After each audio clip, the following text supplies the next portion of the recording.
This video is going to be my non-spoiler review for Marvel's Guardians of the Galaxy, so if you enjoyed this video, feel free to like and subscribe for future Marvel content, and tomorrow I'll be putting out the spoiler review for the game as well. So to start off, to say this game surprised me is an understatement. I didn't expect the game to be bad by any means, but I also didn't expect it to be a game that I would enjoy nearly as much as I did, especially since public opinion was against this game from the get.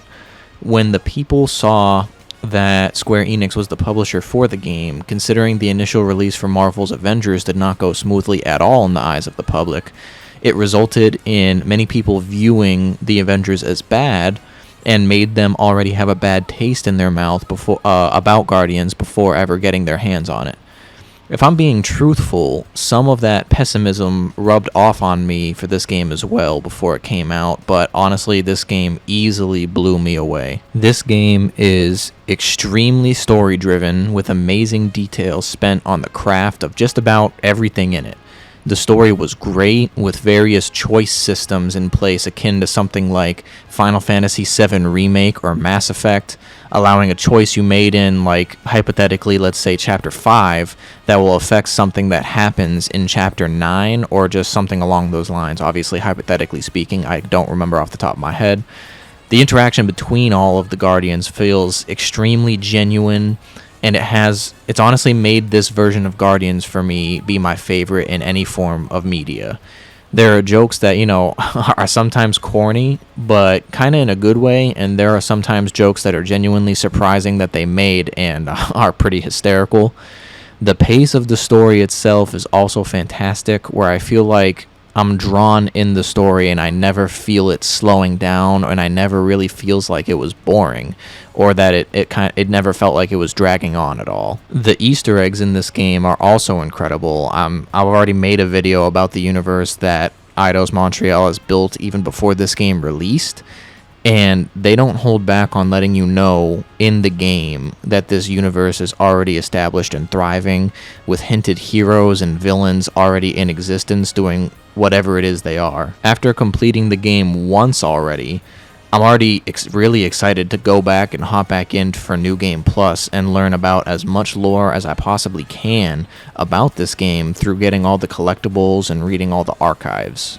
The only negatives I personally have about this game involve animation glitches and the story not being necessarily the best ever. I still think the story is great, but I can't give the story a perfect score just because I don't think it was perfect to me personally. Obviously no spoilers, but I wish they had done the final boss a little differently, which I will go more in depth about in the spoiler review tomorrow. The animation glitches mainly involved combat animation, where it would just look weird or glitchy when doing things like a takedown or a group takedown, and in some cutscenes that involved action, the animation just looked a little choppy. I usually don't mind things like this, but sometimes the way it would glitch would kind of take me out of the story and disappoint me, because I know it was supposed to have looked super cool. And it would just kind of remove my, when you're reading, playing a game, watching a movie, and you're drawn into the story, it would just take me out of it sometimes because of the way the glitches were. Overall, with all of this into account, I give the game a solid 8.5 out of 10. I would move it up to a 9 if they ever put out more patches to refine the animation glitches that can be a little bit choppy. The chapter setup, story-driven aspect of this game surprised me by being something I didn't know I needed in a Guardians game, but now I honestly can't wait for a potential sequel. I know the devs have also said before the game was released, that there won't be any DLC, but I hope that maybe the success of it changed their mind about it, because I honestly think Square Enix was playing this one kind of close to the chest. We all know how the release of Marvel's Avengers was. I mean, I love Marvel's Avengers, right? But I know the release of the game was not good. It was not good at all, right? So I think Square Enix was playing this close to the chest. They were like, we're not going to plan on anything else besides just the base game. We're going to see how the game does. And maybe they were kind of internally thinking that if the game does well, that maybe they'll give us news about a sequel, or maybe they'll, release DLC or anything like that. I don't know. that's obviously just me speculating, but I at least hope it's the case because this game is fantastic. So that about wraps up my non-spoiler review. I can't wait to talk about this game and a spoiler aspect tomorrow. But if you've played through the whole game, comment and tell me what you thought or think so far if you are still playing the game.